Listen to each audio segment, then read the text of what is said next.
Olá a todos, bem-vindos ao Drone Physics. Então, na aula de hoje, a gente vai falar um pouco desse modelo da gota líquida, né?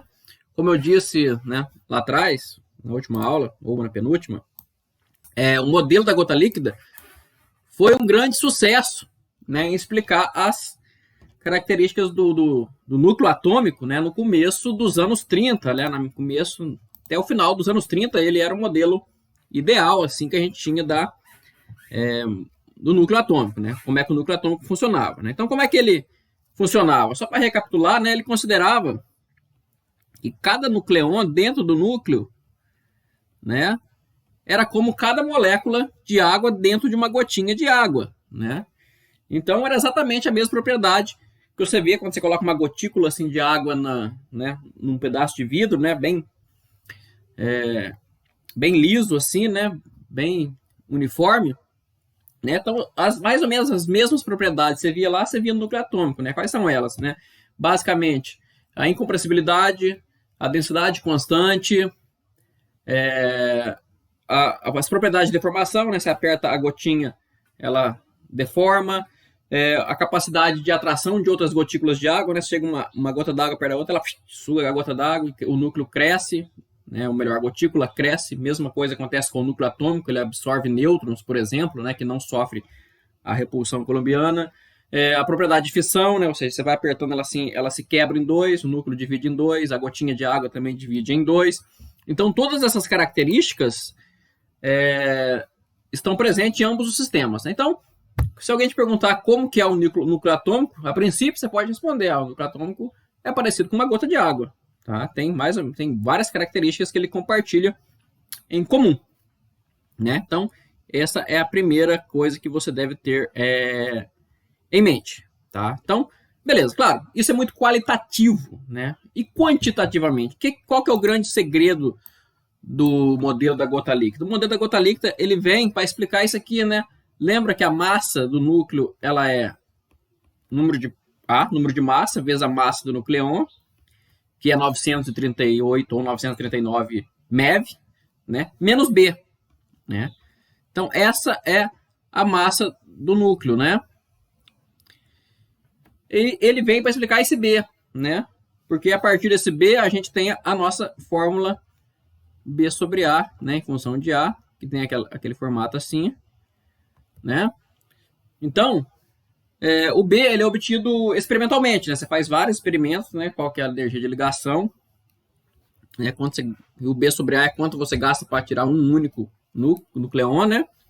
Então você obtém isso experimentalmente. Então a fórmula, o modelo da gota líquida, ele vai falar por que B tem essa forma, né? Ou seja, por que B reproduz B sobre A desse jeito, né? Então esse é o grande sucesso do modelo da gota líquida, né? Então ele vai falar o que contribui para fazer o estado ficar mais ligado e o que contribui para ficar, né, menos desligado. Ou seja, quais termos aumentam o valor de B e quais termos reduzem o valor de B. Né? Então, isso está relacionado com a fórmula semi-empírica de massa. Tá? Então, essa é a fórmula. Né? A fórmula semi-empírica de massa, né, também chamada de fórmula de Bethe-Weizsäcker, né? Também chamada de fórmula de Bethe-Weizsäcker. Ela me fala o que contribui para o B aumentar e o que contribui para o B diminuir, tá? A partir do princípio da gota líquida. E por isso que o modelo da gota líquida é um sucesso e até hoje ainda se usa esse modelo, pelo menos em cálculos mais simples, né? Vamos mostrar ele aqui. Então, gente, o B, para cada núcleo que você quiser, né, ele vai ter mais ou menos esse valor aqui, tá?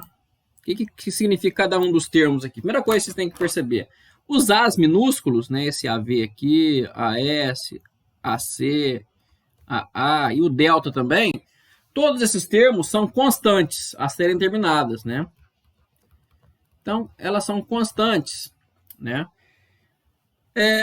Os outros os A's, os E's e o N's é o que a gente já sabe, né? Da matéria nuclear. O que é o A? A é número de massa. Z, número de prótons, e N é número de nêutrons, tá? Então, o que essa fórmula está dizendo para a gente aqui? A primeira coisa que ela está dizendo para a gente aqui é que o primeiro termo aqui, AV, é o mais importante, tá? Porque ele vai dominar e ele é o único termo que entra positivamente. O delta também entra, tá? Mas o delta é pequeno. Todos os outros termos aqui entram negativo, tá? Então, o AV é o termo de volume, tá? O que quer dizer isso? Né? Muito simples, né? A força, pensa dois nucleons ali, por exemplo, um nêutron, um próton e um nêutron. Então, se eu chegar um nêutron, vamos sempre chegar nêutrons, porque ele não sofre repulsão coulombiana. Se eu chegar um nêutron perto disso aqui, ele vai sentir a força dessas duas partículas, né? Então, vai ser duas partículas puxando ele. E aí ele vai ficar um átomo com 3 nucleons, um núcleo atômico com 3 nucleons. Se eu chego uma quarta partícula perto dessa aqui, o que vai acontecer? Eu tenho agora três partículas puxando essa quarta, né? Então a força fica mais forte, né? Quando eu tenho 4, eu chego uma quinta perto, agora eu tenho 4 partículas puxando uma. Então, né, é isso que está falando aqui, né? A é o número de massa. Quanto maior o número de massa, mais forte é a força nuclear, né? Mais forte é atraída as outras partículas, né? Então, a princípio, né, esse primeiro termo, que é o mais importante, diz simplesmente isso. Quanto maior o número de massa, mais fortes as partículas ficam ligadas, tá? Então, essa é a base da força nuclear, tá? Primeiro termo. Quanto mais partículas tem, mais forte é a força nuclear. Só que aí vem correções, tá? Vou mostrar um desenho aqui da gota líquida nuclear para ficar mais fácil analisar essas correções. Só um minuto. Então, gente, já botei até a legenda embaixo do desenho, para vocês entenderem melhor, né? Então, o primeiro termo que eu falei, que é o de volume, né? Ele tá aí, ó. Então, quanto maior a partícula, né? Ó, por exemplo, estava analisando essa partícula aqui. Então, quanto maior o núcleo, mais partículas tem, né? Atraindo uma outra, né? Então, mais forte é a ligação nuclear, tá? O segundo termo é a de superfície, né? O que o termo de superfície está relacionado? O termo de superfície está relacionado com o fato do núcleo ser finito, né? O núcleo não é matéria infinita. Então, quando você chega perto da borda do núcleo, né? O que acontece? Ó, é o que está acontecendo aqui, ó. O que acontece quando você chega perto da borda? Você tem menos partículas puxando as partículas da borda. Por quê? Porque fora da borda não tem partícula, né? Então, se você comparar aqui com o termo de volume, né?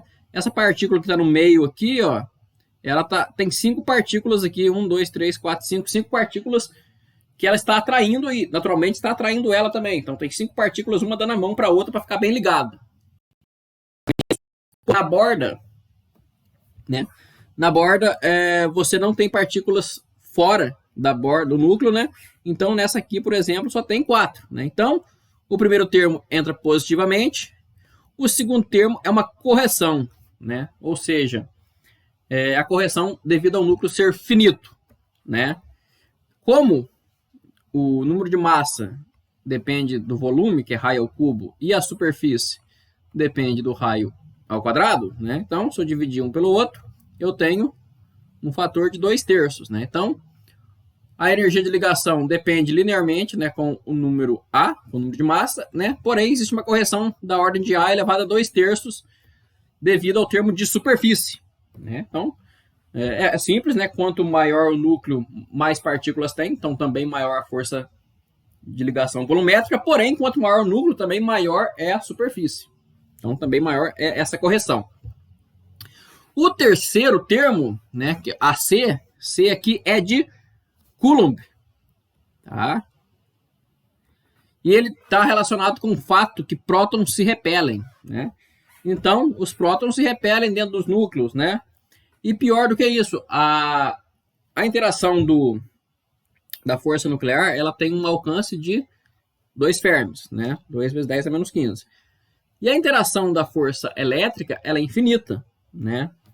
Ela vai até o infinito a princípio. Então, por exemplo, esse próton aqui, ele está repelindo todos os outros prótons do núcleo, tá vendo aqui?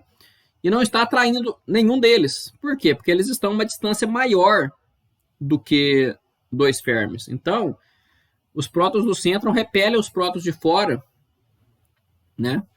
Com uma força puramente repulsiva. Então, esse próton aqui não consegue fazer uma força atrativa nesse outro próton. Quem faz a força atrativa nesse outro próton é esse nêutron aqui. Tá? Então, existe essa correção aqui também, né? Devido ao fato que prótons são positivos. Então, quanto mais prótons tiver, maior é a força tentando, né, desvincular o núcleo. O terceiro termo, ou o quarto termo, é o quarto termo. O quarto termo é o termo relacionado com a assimetria, né? O que é assimetria, né? É o fato que você tiver um número de n's diferente do número de prótons, né? Nêutrons diferentes do número de prótons, você obrigatoriamente está num estado mais energético, né? Quanto mais energético é o estado, mais fácil é você quebrar o núcleo, né? Então, como é que isso pode ser interpretado, né? Pensa lá no potencial, né? Aquela forma que eu fiz aqui para o nêutron, né? Por exemplo. Então, você vai botando partículas, né? Devido à física quântica, quantizar os níveis de energia, ou seja, você não pode ter qualquer nível de energia que você quer, eles são quantizados, né? E mais do que isso, principalmente devido ao princípio da exclusão de Pauli, né? Já falei sobre ele em outras aulas, que é o fato que duas partículas iguais não podem ocupar o mesmo nível, né? Então, o que acontece? Você pode botar aqui no nível mais baixo um próton com spin para cima, um próton com spin para baixo. Elas não são iguais, cada uma tem um spin diferente. Depois, você pode também botar um nêutron com spin para cima e um nêutron com spin para baixo, né? Já que nêutrons são diferentes de prótons, não são a mesma partícula, né? E você vai repetindo isso, né? Agora, o primeiro nível já está completamente lotado. Você não pode botar mais nenhum nêutron e nenhum próton aqui no primeiro nível, né? Porque não existe mais nenhum estado disponível, né? Todos os prótons e os nêutrons foram ocupados. Então, você, obrigatoriamente, para botar mais uma partícula, você deve botar no nível 2, seja um próton ou seja um nêutron, né? Então, você vê aqui nessa conta simplesinha aqui, né, que nem vale muito só o primeiro nível. Depois a gente vai ver que níveis mais altos têm níveis de degenerescências maiores, ou seja, você permite-se, né, os prótons e os nêutrons terem mais do que 2, né, por causa do nível de degenerescência. Mas aqui tá bem claro, né, que a quinta partícula que entrar aqui deve estar no nível 2, tá? E aí, a sexta partícula pode ser um nêutron, por exemplo, se aqui é um próton para cima, se aqui é outro próton para baixo. Então, a sexta partícula é outro próton. Se eu botar uma sétima partícula ali, se essa partícula for um nêutron, ela também entra no nível 2. Porém, se essa partícula for um próton, ela obrigatoriamente deve entrar no nível 3. Né? E o nível 3 é mais energético, tá? Tem uma figura aqui para mostrar bem isso. Olha essa figura aí. O que ela está dizendo para a gente? Ela está dizendo exatamente o que eu falei, né? Então, você pode botar 2 nêutrons no estado 1.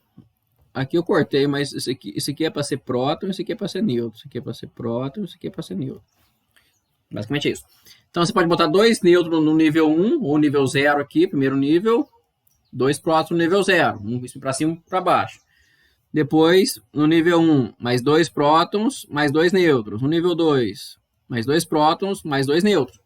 O que acontece? Por causa da repulsão coulombiana, né, se você botar muito prótons também, vai tender a desestabilizar o núcleo. Então, fica mais energeticamente favorável botar um nêutron, mesmo que ele esteja em um nível acima. Né? Então, é isso que está acontecendo. Ó. Eu lotei as 4 primeiras carreiras aqui de prótons. Chegou na quinta, eu botei 2 nêutrons. Na sexta, não, ou melhor, botei 2 nêutrons. Em vez de eu botar mais um próton que entraria aqui, eu resolvi botar outro nêutron. Né? Como eu resolvi botar outro nêutron de vez de botar um próton, obrigatoriamente eu estou no nível de energia mais alto. E se eu estou no nível de energia mais alto, eu estou desestabilizando o núcleo. Então, o termo de assimetria da fórmula semi-empírica de massa, vamos lá olhar a fórmula de novo, né? Diz isso, ó. Está relacionado com a diferença dos números de nêutrons com os números de prótons. Vou até mudar de cor aqui. Né? Aqui, ó. N menos Z ao quadrado. Né? Então, se o número de prótons for igual ao número de nêutrons, esse termo dá 0. Né? Então, ele não ajuda a desestabilizar o núcleo. Se esse número for diferente de zero, independente se for mais prótons ou mais nêutrons que mais prótons, ele vai contribuir negativamente, ou seja, ele vai diminuir, né, a energia de ligação, o valor de B, né? Então, está aqui representado dessa parte aqui da figura, né? O fato que esse núcleo aqui, por exemplo, tem 4 nêutrons a mais do que prótons. Então, você joga aqui, esse valor vai dar 4, né? Então, fica 4 ao quadrado, 16 dividido por A, né? Claro, por que é dividido por A? Porque quanto maior o número de partículas que tem, mais irrelevante é essa diferença, né? Então, você tem 200, A igual a 200. Então, se tiver um próton a mais que um nêutron, isso não faz muita diferença, né? E, finalmente, o último termo aqui, que é o delta, ele é o termo de pareamento, tá? O que é esse termo de pareamento? Olha esse desenho aqui. Ele é a tendência que nucleons iguais, próton, próton e nêutron, nêutron, tendem a se ligar e formar um estado de spin zero. Tá?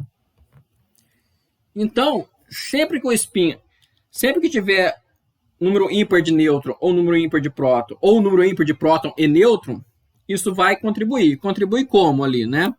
Contribui da seguinte forma. Esse delta, ele vai ser maior que zero se eu tiver números pares de próton, próton e nêutron, nêutron, né? Ou seja, se tiver um número igual, número par de próton e um número par de nêutron, eles vão formar ligações entre si, né, que é chamado de pareamento, e isso vai fazer o núcleo ficar mais estável, tá? Por isso que o delta entra positivamente, ele aumenta o valor de B. Então, o núcleo é mais estável se o número de prótons e de nêutrons for par. Se o delta vai ser zero, ou seja, não vai ter nenhuma contribuição, se por acaso tiver, por exemplo, próton, próton par, porém nêutron, nêutron ímpar, né? Se tiver um par e um ímpar, então não tem muito o que fazer. Por quê? Porque por exemplo, pensa, tem 10 prótons e 11 nêutrons. Os 10 prótons vão se ligar entre si, aos parzinhos. Dos 11 nêutrons, 10 nêutrons se ligam aos parzinhos, sobra um. Esse um que sobrou, não tem o que fazer. Então, o delta entra igual a zero. Ele não faz o núcleo ficar nem mais instável, nem mais estável. O delta será menor que zero, ou seja, vai diminuir o valor de B se tanto prótons quanto nêutrons forem ímpares, né? Então, ambos têm que ser ímpares. Por quê? Né? Porque agora eu tenho 11 prótons, por exemplo, e 11 nêutrons. O que acontece quando eu tenho 11 prótons e 11 nêutrons? Eu vou ter 10 prótons ligados, sobra um próton. Eu vou ter 10 nêutrons ligados, sobra um nêutron. Então, eu tenho um nêutron e um próton. Isso aqui causa uma instabilidade. Por quê? O nêutron, por exemplo, pode decair, né? Próton mais elétron mais antineutrino, ou o próton pode decair em decaimento beta inverso, né? Nêutron mais pósitron mais neutrino. E se um dos dois decair, né? Pode ser o próton decair no nêutron ou o nêutron decair no próton, eu vou vir para o estado par-par, né? Então, o primeiro estado, que o delta é maior que zero, é chamado de par-par, o segundo é chamado de par-ímpar, e o terceiro é ímpar-ímpar, né? Então, sempre que eu tiver um estado ímpar-ímpar, eu estou num estado instável, tá? Na maioria dos casos, isso causa um decaimento mais cedo ou mais tarde. Pode durar muito tempo, esse estado pode ser meta-estável, mas mais cedo ou mais tarde, o estado ímpar-ímpar decai, tá? Ele dificilmente é um estado estável e vai ficar com número ímpar de nêutron e número ímpar de próton. Por isso que tem essas coisas. Quando é par-par, é muito estável, delta maior que zero, ou seja, aumenta o valor de B. Quando é par-ímpar, não é nem estável nem instável, porque não há o que fazer, né?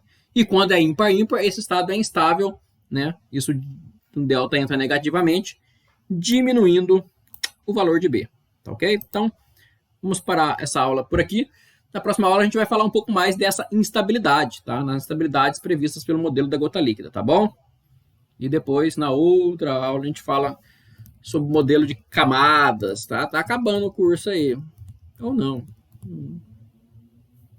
70%? 70%. Fui.